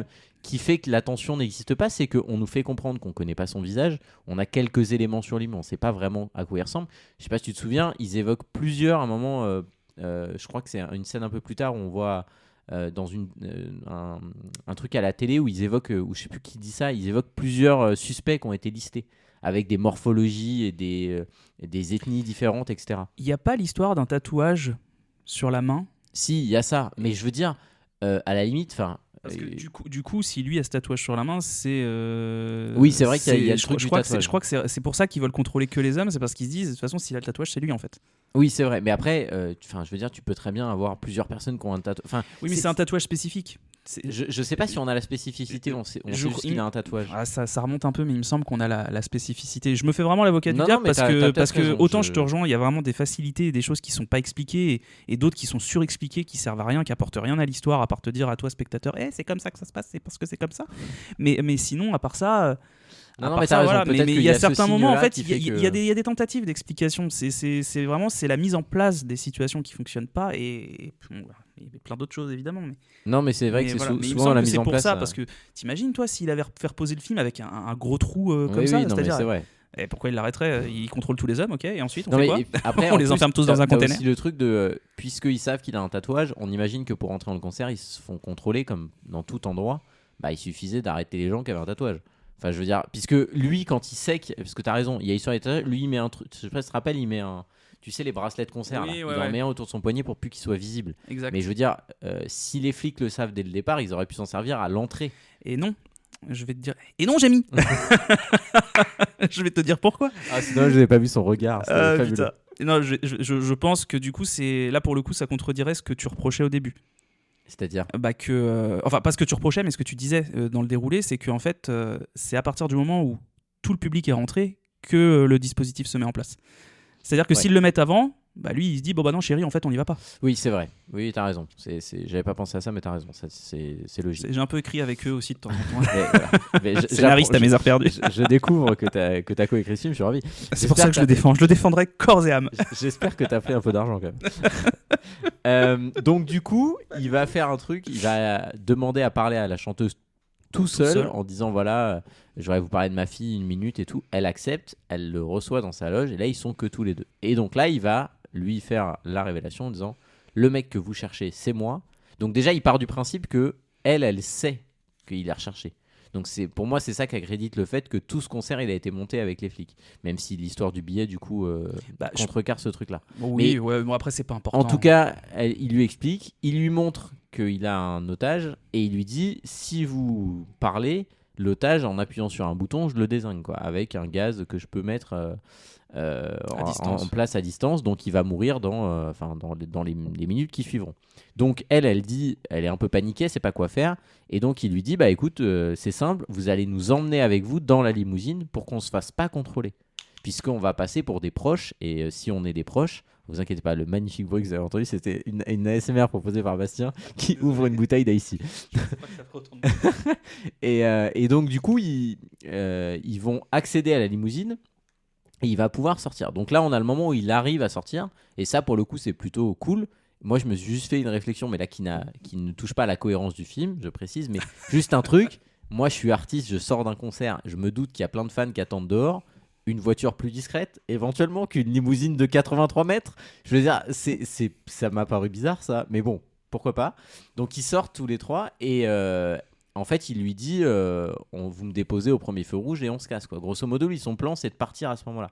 Déjà moi je me dis s'il part à ce moment là il a avoué à la nana, donc en fait elle sait qui c'est. Donc elle instantanément elle peut le décrire, elle peut décrire sa fille, elle peut donner son nom. Enfin, elle a la fille a été sur scène en plus. Mais hein. voilà, donc il y a des éléments, des c'est vidéos. filmé. Enfin, clairement, il a été sur scène, tout le staff l'a vu. Enfin, Oui, puis là maintenant qu'on sa fille, on sait qui elle est, il suffit là pour le coup de regarder les fameuses caméras Bah, de surveillance on est pour bien- les voir ensemble. on est bien d'accord. Donc déjà, le fait que lui veuille partir, je comprends pas bien sa logique parce que logiquement, il devrait ne pas vouloir lui partir. Il devrait dire la forcer pour la kidnapper, la mettre quelque part. Or lui, au départ, il dit laissez-moi au premier feu rouge et on descend. Et elle dit bah non, je vais vous ramener à la maison dessus. Et elle se sert de la gamine en disant tu veux pas me faire visiter ta maison. L'autre elle a les yeux qui s'allument et tout. Et donc ok, j'adore qu'elle appelle sa mère, est-ce qu'elle peut venir? Et la mère lui parle, le tapis n'est pas propre, parce qu'elle dans la VF elle dit on s'en fout du tapis. Mais moi ma mère je l'appelle pour dire écoute il y a Zidane qui veut venir, elle va pas me dire le tapis est pas propre, elle va me dire viens avec Zizou et puis ça va être cool tu vois. Donc ils font le trajet et là pour moi on rentre dans vraiment la portion du film qui marche le moins, c'est tout ce qui se passe à la maison. C'est tout ce qui se passe à la maison et surtout dès qu'ils partent de la maison en fait. À partir du moment où il y a... Parce que moi je trouve, tu vois, pour en remonter un peu en arrière, que le moment où il parle avec elle tout seul dans la loge, qui lui explique qui il est, enfin qui lui révèle qui il est, etc. Je trouve que la scène fonctionne très bien en ce qui me concerne. Je suis d'accord. Je trouve que c'est peut-être la scène qui fonctionne le mieux de toute cette première partie dans le stadium, machin.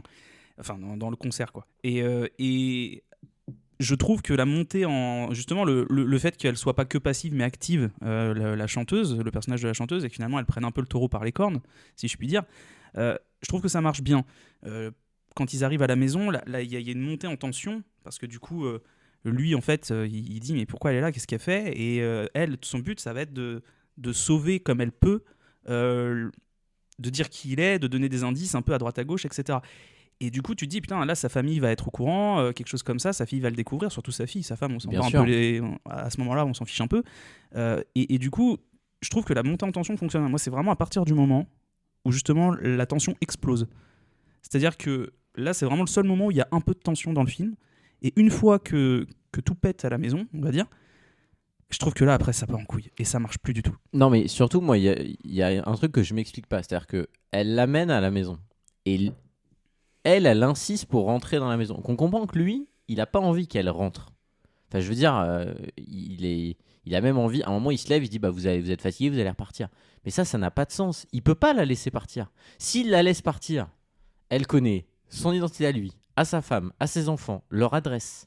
Enfin, je veux dire, il va se faire balancer seconde 1.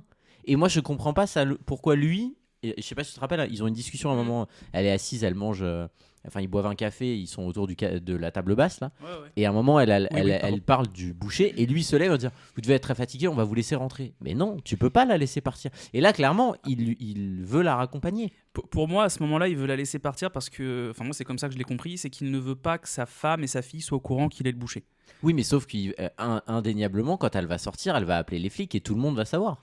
Puisque même s'il le chope pas tout de suite, le soir même, il fait la une de tous les journaux aux États-Unis avec c'est lui le boucher, quoi. Bien sûr, mais oui, non, mais je vois ce que tu veux dire. Là, je peux pas non plus défendre l'indéfendable.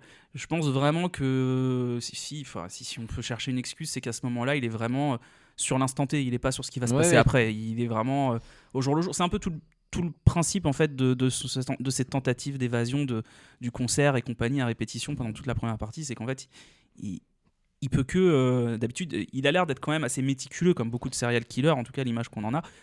Il a sa façon d'agir, il a sa façon de faire, il sépare sa vie privée, sa vie de tueur. Il sépare ces deux identités. Là, en fait, tout le film, et en fait, peut-être que ça, finalement, c'est quelque chose de bien réussi, là, tu vois, en y repensant, c'est que tout le film est un huis clos qui, narrativement, va s'ouvrir à l'extérieur. Mais lui, en fait, c'est que tout se recentre sur lui au fur et à mesure jusqu'à ce qu'il ne fasse plus qu'un et que ces deux identités séparées ne soient plus qu'une seule. Donc du coup, ça fait un peu l'inverse de ce qu'on nous montre, et ça, pour le coup, c'est peut-être plutôt intéressant. Tu vois, c'est un point auquel j'avais pas pensé en voyant le film. Mais voilà. Et donc c'est pour ça que moi, à ce moment-là, oui, c'est encore une fois, c'est une ficelle grossière, mais je trouve que c'est justifié effectivement par il est dans la... Oh, j'ai plus le mot. Dans la réaction. Oui, voilà, c'est ça. Il a pas le temps de calculer comment il doit faire. Tu vois, je pense qu'il s'est dit, bah écoute, c'est pas grave si elle se barre, je la tue pas, je m'en fous. Mais par contre, après, peut-être que je vais pouvoir me barrer, expliquer à ma femme et ma fille, venez, on se casse, des trucs comme ça, tu vois. Je sais pas. Oui, j'imagine. Je peux que imaginer là. C'est pas une mauvaise idée en soi. Enfin, le parallèle que tu fais est plutôt intéressant sur le fait que ça s'ouvre et sur lui ça se resserre.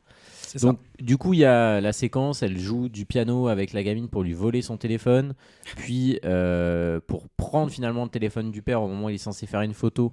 Donc on comprend qu'elle le prend pour qu'il soit déjà déverrouillé. Ça c'est plutôt smart parce qu'elle peut pas le déverrouiller le téléphone. Et là elle va s'enfermer avec le smartphone du père dans les toilettes.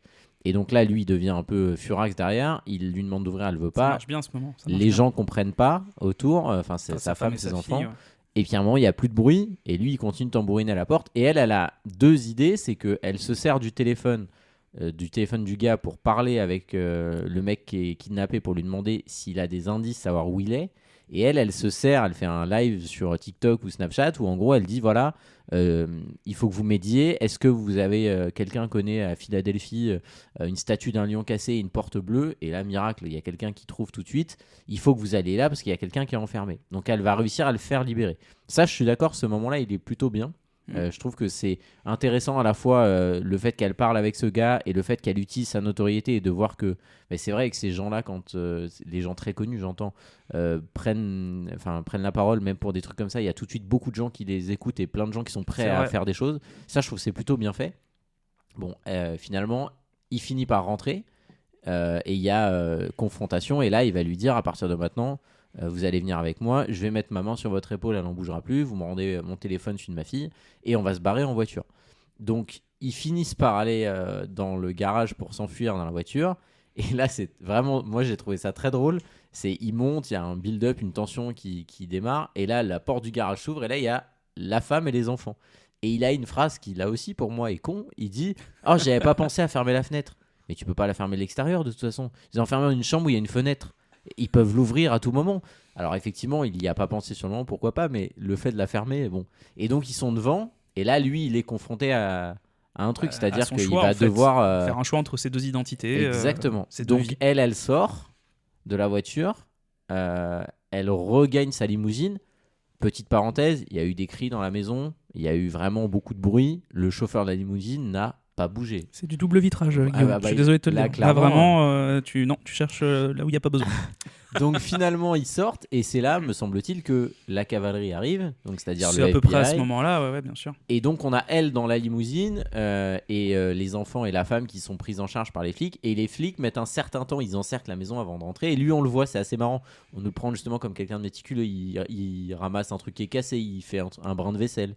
Et puis on le voit bouger des trucs dans un placard et on comprend pas trop ce qu'il fait. Et finalement, un des flics qui finit par rentrer dit en fait, il est pas là, il y a un tunnel qui mène à la maison des voisins. Et en fait, on comprend qu'il s'est barré, quoi. Donc c'est un peu panique à bord. Elle est toujours dans la limousine. Et tout ça va très vite à l'écran. Ouais, ça dure 1 minute 30, 2 minutes, quoi. Et finalement, donc, elle est dans la limousine s'apprête à partir, on la voit partir, et en fait, il a pris la place du chauffeur. Et donc, on se rend compte qu'il l'a chopé, quoi.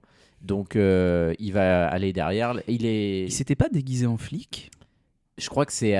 si, parce qu'il a tabassé un flic, donc il a pris sa tenue.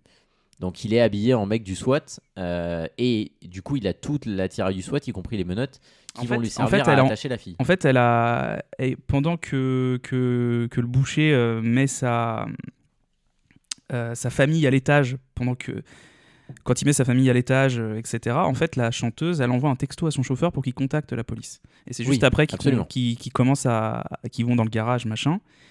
Et en fait, il s'enfuit de la maison par un tunnel secret. Oui, on s'aide un petit peu parce qu'on a été tellement un peu bordélique là sur cet épisode. C'est un peu de ma faute aussi. Donc j'essaie de me rattraper. En fait, la police arrive et il s'enfuit de la maison par un tunnel secret avant de se déguiser avec un uniforme du SWAT et de conduire la limousine. C'est-à-dire qu'il y a plein de policiers du SWAT. Il n'y en a aucun qui s'est dit mais pourquoi notre collègue il conduit la limousine ? Oui. Il est où le chauffeur ? Oui, non mais c'est vrai. Tu vois ? C'est-à-dire qu'il monte, donc il prend la place, il se barre. Donc déjà, là aussi c'est pareil. Enfin, je veux dire, sur une scène comme ça, tu laisses personne partir.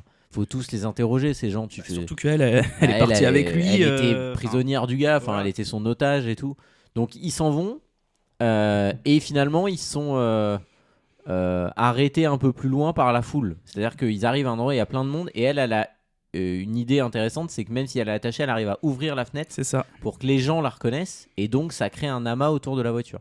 Et là il y a un truc il y a du monde autour de la voiture, donc elle finit à la force de ses bras par se libérer, c'est-à-dire elle casse un élément métallique quand même de la limousine pour se libérer, et elle sort. Et là on se dit bon c'est bon, elle c'est fini. Et lui, faut bien comprendre qu'il est encerclé par des tas de gens et par la police qui arrive dans les 2 secondes. Là aussi ça se passe en quelques minutes, quoi.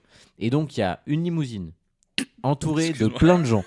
Il y a la police, il y a la profileuse, il y a le monde entier qui est là. Et là ils arrivent et ils demandent à sortir, ils pètent la vitre et le mec est plus là.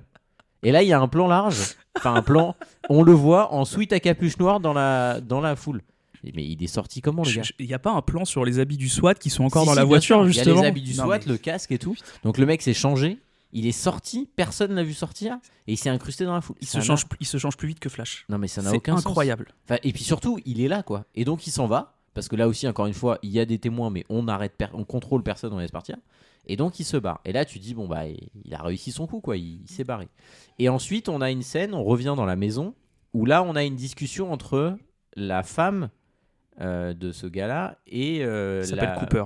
Et Cooper, ça m'a fait mal au cœur. Ça s'appelle Cooper. Entre la femme de Cooper et la profileuse. Et elle lui dit vous êtes sûr que vous voulez pas de mon offre ? Elle dit non, laissez-moi tranquille, je veux pas avoir affaire à vous. Et donc on comprend, c'est la première fois qu'on fait un lien entre la femme et les flics. Parce que jusqu'à maintenant, la famille, elle est totalement extérieure à l'histoire. Jamais on se dit dans le film, ils ont un lien avec ce qui se passe. Bon, finalement, on lui dit, bah écoutez, vos enfants sont arrivés chez votre sœur, donc voilà, passez votre soirée là, on laisse 2 flics en face, ça va bien se passer, quoi. Et là, elle passe sa soirée tranquille, elle met comment on appelle ça, truc pour faire chauffer l'eau là sur le feu, sa bouilloire sur le feu, et là d'un seul coup il est assis dans la cuisine. Coucou. Il est là. Moi, je me suis noté comment il est rentré. Après, c'est un peu justifié parce qu'en par fait, le tunnel. Puis surtout, c'est un piège en fait. Donc, on l'a laissé venir là, oui, c'est vrai. Après, on nous fait comprendre que c'est un piège. On imagine que c'est un piège. On espère. J'espère. Avec le recul, pas hyper top le piège, mais ok. Donc, il est là. Et il là, peut quand même tuer sa femme là. C'est pas grave. Ça. Ouais, on y va. Il y a une discussion, mais qui est longue. Oui. Et elle lui dit à demi-mot, en gros, écoute, avant que tu me tues, parce qu'on comprend qu'il est là pour ça. On va juste faire ce qu'on avait prévu, c'est fêter les résultats de ta fille. J'ai fait un gâteau, tu vas me bouffer le gâteau, quoi. Alors, juste avant, en fait, la discussion, parce que ça, c'est vraiment la conclusion de la discussion. La discussion, elle lui explique les erreurs qu'il a faites et qui ont créé justement pourquoi. Parce que c'est elle qui est à l'origine du piège de base, en fait. Et c'est elle c'est là qu'on apprend, t'as raison, j'ai oublié de le dire, que c'est elle qui a mis les fameux billets sur une de ses planques qu'elle a découvert pour que les flics se mettent sur sa trace. C'est ça. Bon, t'as envie de dire, à ce stade-là, t'aurais très bien pu appeler la police. Mec, j'allais tellement le dire, tu me l'as tellement ôté. Mais soit, pas possible. il n'y aurait pas eu de film sinon. Donc voilà, c'était plus sympa. Et donc, il y a tout ce truc-là, et il lui fait comprendre que de toute façon, il va la tuer. Et il accepte quand même de manger une part de gâteau. Et il a une réplique qui est plutôt marrante. Il dit, mais tu sais que là, tu fais que gagner quelques minutes. Enfin, ça va pas changer, j'ai pas le choix. Je peux pas te laisser en vie. Il veut la tuer et se suicider derrière. Exactement. Et donc, il y a toute cette scène où on le voit manger le gâteau en 3 bouchées, machin. Et on comprend que le gâteau est empoisonné. Ça, pour le coup, je trouve que c'est pas mal. Moi, je l'ai vu venir quand ils ont commencé à manger. Je me suis dit, ouais, voilà. C'était certain. Hein. Et il comprend que ce qu'elle a mis dedans, c'est ce que lui utilisait pour assommer ses victimes. C'est ça, pour les droguer. Ouais. Ça, je trouve que c'est plutôt bien fait. Donc finalement, il se lève, chancelant. Elle, pour une raison inconnue, ne court pas. Alors que clairement, là, il peut pas courir. Enfin, je veux dire, t'as juste à aller dans le salon, il ne pourra pas accéder à toi. Elle fait 3 pas de recul et elle reste blottie contre un mur. Donc, ce qui la laisse en position de danger. Alors que là, clairement, je veux dire, elle a un avantage physique sur lui. Il est drogué, quoi. Bah, c'est justement peut-être pour ça qu'elle reste, parce qu'elle se dit de toute façon, il arrivera à rien faire. Je lui ai donné une Il est dose. quand même, on va dire qu'il est à portée de bras. Quand Ouais, même, bien en sûr, tombant bien mal, sûr. il peut lui faire mal, quoi. Ouais, non, c'est clair. Et là, moi, pour moi, le truc le plus drôle, c'est-à-dire que l'effet de la drogue commence à se faire ressentir. Et là, il voit dans le salon une forme et on devine que c'est la fameuse femme qu'on a déjà vue qui est censée être sa mère. C'est ça. Et donc, elle lui parle. Elle lui dit mais t'aurais pu être un bon garçon, je sais pas quoi. Enfin, un discours un peu moralisateur sur le fait que il aurait pu être un mec bien et pas sombrer dans ce dans quoi il a sombré. Et donc, il s'approche d'elle. Et là, il y a vraiment, pour moi, c'est le clou, c'est le dernier cercueil sur le. Le dernier clou dans le cercueil. Ouais, le dernier clou dans le cercueil. Enfin, l'avant-dernier. Le dernier, il viendra. Ouais, et c'est pas un clou. C'est l'avant-dernier. Et vraiment, il avance. Et là, il y a des flics qui sont là et qui le tasent. Donc, ils ont des pistolets avec le truc électrique. Et là, le gars, donc il est drogué. Il se prend 10 000 volts. Et le gars se relève et il attaque le flic. Il lui crève les yeux. J'ai pas mal. Genre, il arrive. Et là, mal. il prend un deuxième taser et il n'est toujours pas KO. Et il faut que la profileuse arrive et elle, ça marche. Le mec, il s'est pris 30 000 volts en l'espace de 30 secondes et il est vivant, quoi. Et là, tu dis, mais non, quel est l'intérêt ? Pourquoi il tombe pas tout de suite ? Enfin, là, pour le coup, ça n'apporte rien. Mais c'est parce que, en fait, je vais te dire ce que je pense après quand on aura fait vraiment la fin du déroulé. Donc, en gros, je peux prendre le relais juste pour la fin parce qu'il reste pas grand chose. En gros, après, il se fait emmener dehors et il se fait guider vers un fourgon blindé. Donc, je crois qu'il y a des petits dialogues, machin, un peu à la con, qui sont pas importants. Et en fait, il fait semblant de tomber à côté du vélo de sa fille et le vélo était par terre en fait et il le remet contre le poteau ou l'arbre, je sais plus, et sur la béquille. Sur la béquille, pardon. Et en gros, juste après, il y a un dernier moment où sa fille est revenue à la maison, a été ramenée à la maison. C'est là qu'effectivement on comprend que c'était un piège depuis le début puisqu'ils sont pas du tout chez la sœur de la mère. Et donc ils se disent une dernière chose, elle lui fait un gros câlin. Très étrange. C'est okay. Parce qu'on sait qu'ils étaient très proches, machin, et que malgré tout ça reste son père, et puis elle est encore un peu jeune, machin, mais bon, compris, elle a peut-être pas encore tous les tenants et aboutissants des horreurs qu'il a pu commettre. Mais bon, c'est vrai que on va lui pardonner. On va lui pardonner à cette pauvre petite, elle a rien demandé. C'est clair. Et donc il est chargé dans le fourgon après ça. Le fourgon s'en va, et là il y a un tour de magie, moi j'appelle ça. Mais alors surtout que c'est un truc qui était mais prévisible, mais d'une manière mais incroyable.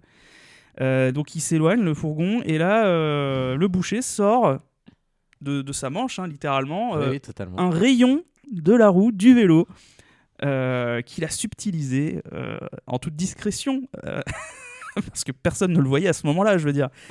Et il crochette ses menottes, il se libère et il éclate de rire. Et fin du film. Et là tu te dis déjà, il a réussi à choper le rayon. Le gars il arrive à ouvrir des menottes avec un rayon de vélo. Ça n'a aucun... Enfin, c'est complètement con. Je veux dire, c'est des menottes. Je veux dire, il a pas crocheté un cadenas d'un casier au collège, quoi. Ça n'a aucun sens. Et ça sert à rien. Parce que qu'est-ce qu'on nous sous-entend là ? Qu'il va se rééchapper. Mais auquel cas, il est libéré, il va pas sortir du fourgon. Enfin, là, vraiment, la fin, moi, je la comprends pas. Et le côté où il se met à rire, ça fait vraiment Joker Wish. Ça fait ça, et puis voilà, j'accepte d'être un tueur. Voilà. Non mais c'est ça, et tout ça pour ça, quoi. Voilà, et puis vraiment ce truc de il sort de la Manche, c'est Sylvain Mirouf, quoi. Le gars il a sorti enfin c'est ridicule. Après c'est marrant parce que finalement tu regardes son évolution. Alors je crois qu'il y a une petite scène à un moment donné pendant le générique où on revoit justement le vendeur de t-shirts qui regarde la télé et il voit que le boucher c'est lui. Et lui il s'est dit oh putain j'ai aidé ce mec là, et lui il se rend compte qu'il va peut-être se faire emmerder parce qu'il l'a quand même clairement aidé, il lui a filé des infos, quoi. Incroyable. Et donc voilà, alors, ce que je voulais dire du coup, donc voilà, bon, le film est terminé, allez hop, c'est ciao, on n'en veut plus. Mais voilà, moi ce que je voulais dire, c'est que je pense qu'en fait le film il souffre d'un truc sur sa conclusion, sur son dernier acte, une surabondance. Mais alors vraiment une surabondance de pseudo-twists Oui, c'est ça. malvenus, mal amenés, mal foutus. C'est indigeste la fin. C'est-à-dire que je suis et puis en fait non, et puis en fait si, puis en fait mais en fait je fais ça, puis en fait je me suis changé en policier, puis en fait après je me suis non, maintenant on se fait arrêter par la foule. Bon bah c'est pas grave, je me mets un pull et puis personne me voit. Et puis en fait après je vais voir ma femme, puis en fait non, c'était un piège pour me rattraper encore parce que tout le monde savait que j'allais revenir là-bas. Et puis en fait non, et puis là, c'est insupportable, c'est n'importe quoi et on est vraiment dans le cliché de Shyamalan. C'est vraiment, c'est limite s'il s'auto-parodie pas en fait. Non, mais je suis d'accord. Il y a vraiment trop de twists à la fin. Surtout qu'il y en a en dehors, moi, celui de sa femme qui est impliqué, que je trouve plutôt bien amené parce que tu le vois pas venir. Et finalement, c'est assez logique que ce soit elle qui ait mis les flics sur la piste, puisque c'est elle qui le connaît le mieux. Donc, on t'explique qu'elle a trouvé une planque. Enfin, je trouve que ça, c'est bien amené. Mais tout le reste, je veux dire, il s'échappe de la maison, il s'échappe de la à chaque fois, il s'échappe dans des conditions qui n'ont aucun sens. Et puis, le truc du rayon de vélo. C'est Enfin, pas c'est logique. non. Enfin, je veux dire, là, je te rejoins. C'est-à-dire à partir du moment où il tombe vers le vélo, mais déjà tu le relèves en fait, tu le laisses pas aller Mais remettre alors, le vélo. Surtout qu'il dit, il demande aux flics. Mais oui, non mais Et la profileuse lui dit, laissez-le. Bah non. elle est con comme la lune, comment elle en a chopé 10 ? Mais clairement, donc oui, non, je te rejoins. La fin, ça n'a pas de sens. C'est vraiment vouloir surprendre pour vouloir surprendre. Mais tu t'arrêtes pour moi au truc de la femme déjà. De sa femme, c'est mieux. Tu te dis, ok, bon bah voilà, on a compris qu'elle a participé et que même si, encore une fois, la protection sur la femme est très très limite parce d'abord on la laisse droguer un mec. Potentiellement elle le tue. Enfin, on sait pas. Est-ce qu'elle a bien dosé le poison ? On ne sait pas. Ensuite, tu la laisses quand même en danger de mort. Parce que s'il décide de pas manger le gâteau, il la tue tout de suite. Enfin, ça n'a pas de sens en fait. Ouais, puis en plus, je crois qu'il a un côté où il la hait à la fin. Oui, il oui. pète un cap contre elle, en mode à cause de Oui, en toi, je gros, verrai c'est de pas sa grandir faute. nos enfants. Je sais pas quoi. Oui, il retourne totalement la culpabilité en lui disant Voilà. comme tu m'as découvert, je pourrais pas. Alors que jusqu'à maintenant, je menais une double vie, ça posait problème à personne. Quoi. Donc, non, c'est la fin et elle part en sucette, c'est vraiment dommage. En plus, moi, il y a un truc qui m'a frustré, c'est que on te fait un espèce de build-up sur sa relation avec sa propre mère. On fait un parallèle, mais alors plus qu'explicite à la fin, puisque c'est la profileuse qui prend l'apparence de la mère quand il hallucine.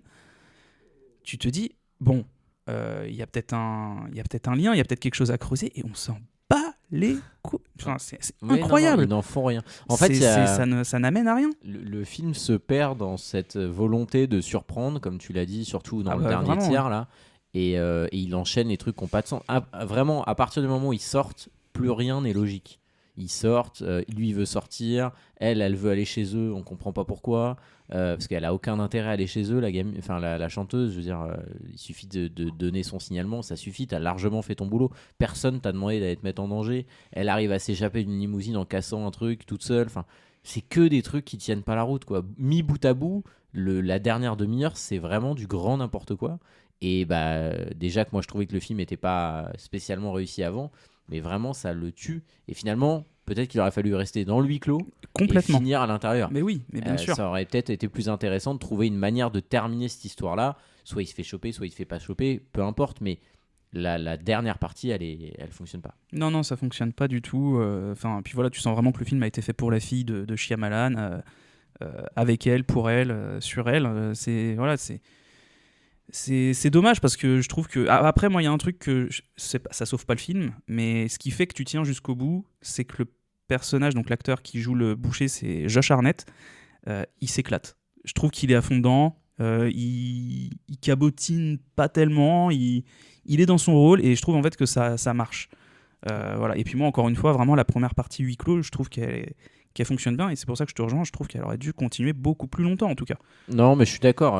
La fin du film, ça fait 45 minutes il reste 45 minutes de film générique compris au moment où ils sortent des coulisses dans la limousine. 40 minutes réelles. T'as 40 minutes réelles. Pour moi, il y a au moins 15 minutes qui méritent d'être enlevées. Ah mais totalement. Facile. Totalement. Non, mais oui, je te rejoins. Le comédien, lui, il s'amuse. Tu sens qu'il est content de faire ça. Et encore une fois, personne joue mal. Il y a pas de. Là, pour moi, la faute est pas du tout à mettre sur le dos des comédiens. Après, la faute, c'est pas non plus. Oui, ça Enfin, faut c'est juste que toute c'est raison pas gardée.